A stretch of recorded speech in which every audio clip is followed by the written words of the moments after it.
Père qui accueillait Jésus ton Fils qui attendait, et par l'Esprit tu devenais la sainte épouse qui l'exaltait, ô Myriam. Bonjour, bienvenue à toi aujourd'hui en cette belle et grande fête de l'Assomption. Peux-tu t'imaginer au ciel qu'est-ce qui se passe aujourd'hui? Qu'est-ce qui s'est passé de joie quand Marie est arrivée au ciel la première fois, avec son corps, son cœur, son esprit? Quel bonheur! Dans le ciel, Marie, tu es apparue, comme disait le chant au début. Je ne veux pas me prolonger aujourd'hui sur le dogme de l'Assomption. On en a déjà beaucoup parlé et vous en trouvez des résumés facilement dans vos prions en église ou ailleurs. J'arrête avec la parole de l'Évangile où la Vierge Marie s'entend dire par Élisabeth « Tu es bénie entre toutes les femmes ». Est-ce que Marie, elle est bénie parce qu'elle est née immaculée? Non. Est-ce que Marie est bénie parce qu'elle est montée au ciel avec son corps, son âme? Non. Elle est bénie parce qu'elle a cru. Marie a cru à ce que Dieu lui disait. Comme toi et moi, nous pouvons l'être, bénis de croire en Dieu. Et qu'est-ce que Marie fait aujourd'hui au ciel? Eh bien, elle intercède pour nous, tu sais que trop. Elle prie pour nous, elle veille sur nous. Et, comme on vient de le voir à travers cette neuvaine, elle veut nous former en son sein à être d'autres Jésus sur notre terre, pour qu'on puisse dire tous et chacun en vérité, ce n'est plus moi qui vis, c'est le Christ qui vit en moi, parce que je suis allée à l'école de Marie en son sein. Merveilleux, merveilleux que cette grâce de la toute petitesse. Et aujourd'hui, parce qu'on a choisi de vivre dans la volonté de Dieu, agi par l'Esprit Saint, Marie veut encore nous instruire. Écoute bien ce qu'elle nous donne à la fin de la retraite, à la fin de notre neuvaine. C'est la même chose, hein, une neuvaine puis une retraite. Elle nous dit, notre vie se veut une grande expérience de providence continue et perpétuelle quand nous recherchons la volonté de notre Père.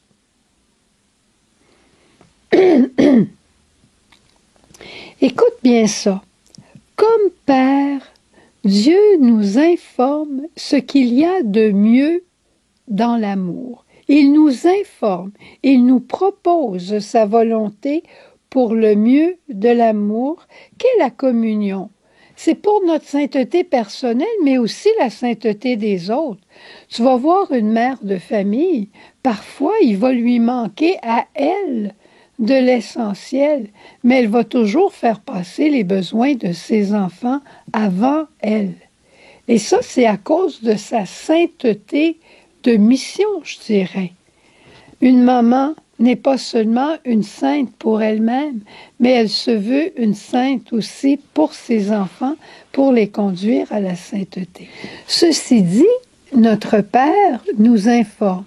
Et comme providence, puisqu'on recherche sa volonté, qu'est le mieux de l'amour, eh bien, Dieu, notre Père, va toujours, en sa providence, nous donner les moyens qu'il faut pour réaliser cette volonté. Il ne nous dit pas comme à un examen, voici ma volonté, puis essaye de la faire. Mais non, nous dit Marie, Dieu nous propose sa volonté, et si on dit oui dans l'amour parce qu'on lui fait confiance, eh bien, il nous rend capables de l'accueillir et de la réaliser. Est-ce que c'est pas merveilleux? C'est pas pour satisfaire un besoin personnel que Dieu nous demande de faire sa volonté, d'obéir finalement. Dieu est complet par lui-même. Si nous, on sent le besoin de le louer, de l'adorer, c'est pour répondre à un besoin de gratitude qui vient en nous, qui naît en nous à la suite de la réalisation de toutes ses bontés. Mais on n'ajoute rien à ce que Dieu est. Alors la Vierge Marie nous dit, réalise que Dieu, Père Providence, est à ton service. Et si Jésus est venu te laver les pieds, c'est que Dieu le Père, le premier, était à ton service, toi. Oui, toi, Dieu est à ton service en te montrant le chemin qu'il y a de mieux pour toi et en t'aidant à le réaliser. Donc, à la conclusion de toute notre neuvaine, de toute notre retraite et en cette fête de l'Assomption, laissons grandir en nous cette foi.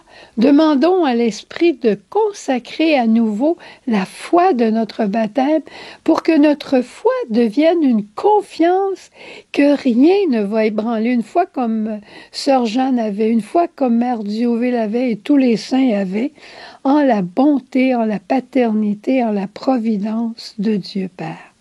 C'est l'heure de la foi. Et en terminant, j'aimerais simplement dire à Marie, Marie, tu as été trône de la sagesse, docteur des choses de Dieu au milieu de nous pendant ces 10 derniers jours. Jésus, en ton sein, nous a instruits. Ton sein, Marie, c'est le lieu, c'est l'école, c'est la maison, c'est la demeure où nous voulons continuer d'habiter ensemble.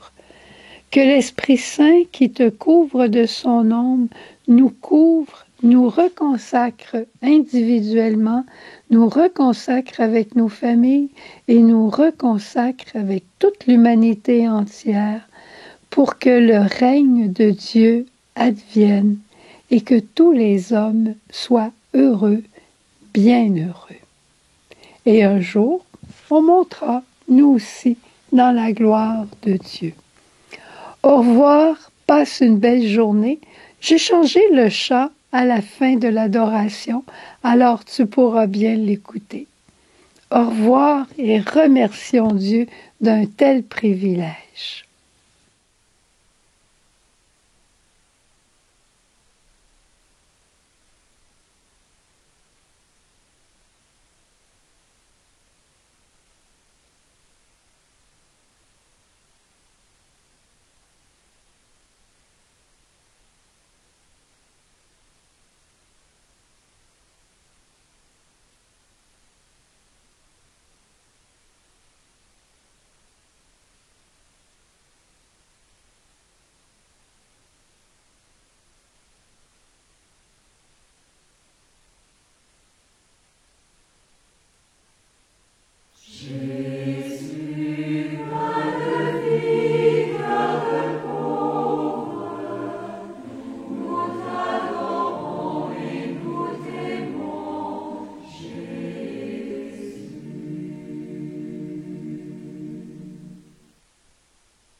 Voici mes pieds pour cheminer.